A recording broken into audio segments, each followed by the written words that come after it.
I wasn't looking for giants. I was researching architecture.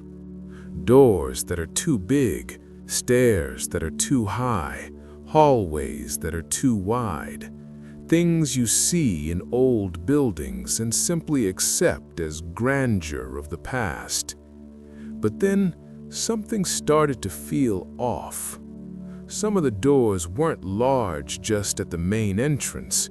They were enormous inside administrative corridors, in work areas, in common rooms. And that didn't make sense. You don't build a 4-meter interior door just for aesthetics. That's where I found the photographs. Not paintings, not legends, not folklore. Real photographs from the 19th century. Images dating from between 1850 and 1890 show men and occasionally women measuring between 2.40 meters and almost 3 meters in height. And the strangest part? They weren't in circuses.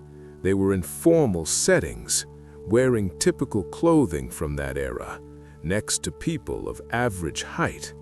The shadows were correct. The film grain was uniform. The lighting made sense. These photos were taken before convincing photographic manipulation existed. And these were not isolated cases. There were several. Photographic business cards, cabinet cards, tintypes, registered in different countries, and always with the same pattern. I then began to compare the photographs with the architecture of the time. Administrative buildings in Russia, courts in the United States, colonial buildings in India, governmental structures in South America, all with absurdly tall interior doors, stairs with disproportionate steps, ceilings raised far beyond structural necessity. And when you put a man who is almost 3 meters tall in those environments, everything seems proportional. Everything fits together. I'm not exaggerating, but in terms of functionality, why would work corridors need such large doors? Why would ordinary furniture, office chairs, administrative desks have dimensions incompatible with the average human anatomy? The official answer is always the same: aesthetics. But aesthetics come at a high price, and governments don't spend excessive resources without a practical reason. It was then that a name began to appear repeatedly on old maps: Tartary. On maps from the 17th and 18th centuries, Tartary clearly appeared as a vast region in Asia, not as a myth, as a named territory, just like France, just like Spain. But in the 19th century, she simply disappears. There is no clear record of a victory. There is no widely documented formal treaty. There is no detailed narrative of the transition. She simply disappears from the maps. And the period in which Tartary disappears coincides exactly with the period in which photographs of giants also begin to disappear. Coincidence or pattern? Between 1850 and 1900, American newspapers regularly published discoveries of giant skeletons. They weren't sensationalist tabloids, they were respected newspapers of the time. Reports describing skeletons measuring between 2.10 and 3.60 meters, found in railway excavations, in organized burial mounds, accompanied by sophisticated metal artifacts. After 1920, these news stories simply stop. They don't decrease gradually, param. Many of these findings were sent to institutions such as the Smithsonian. Today, these institutions claim not to possess such records. They disappeared. Hundreds of discoveries, without clear disposal documentation, without transparent tracking. The pattern is unsettling. Photographs disappear, reports disappear, maps are being redrawn, and history rearranges itself. But there's more. Furniture.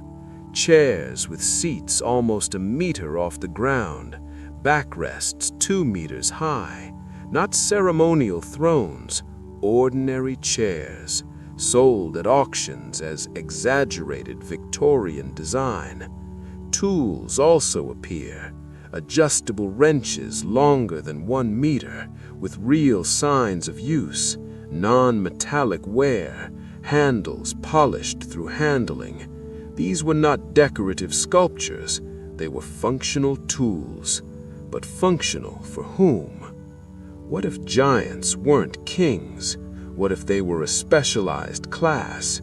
Supervisors, administrators, infrastructure guards, a functional elite responsible for the construction, maintenance, and supervision of monumental structures.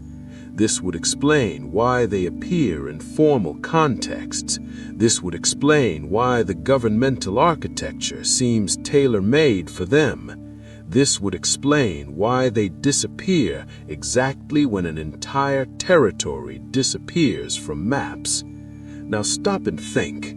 If you inherited an infrastructure that wasn't built by your generation, if you were to occupy buildings that you don't fully understand how they were built, if there were physical evidence of a society different from the official narrative, what would you do? Would you rewrite history? Would you adapt the dates? Would you ignore the inconvenient records? Or would it face the chaos that this would cause in the structure of modern knowledge?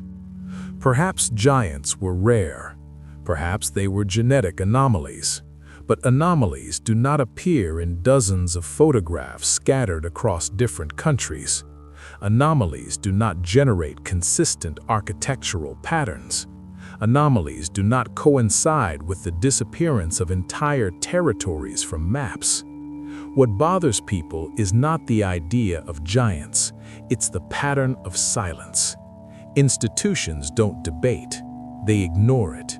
Museums don't exhibit them, they archive it. Historians don't confront each other, they are diverting. It's not active suppression, it's passive erasure. Questions that are not asked, evidence that is not connected. The doors are still there, the stairs are still there, the buildings remain in operation. We walk past them every day without asking, for whom was this really built? The maps have changed, the books have changed, but architecture doesn't lie. The proportions remain disproportionate, and the photographs continue to exist. Perhaps the giants weren't wiped out because they were powerful. Perhaps they were deleted because they were evidence. Evidence that history is not linear. Evidence that civilizations can rise and fall.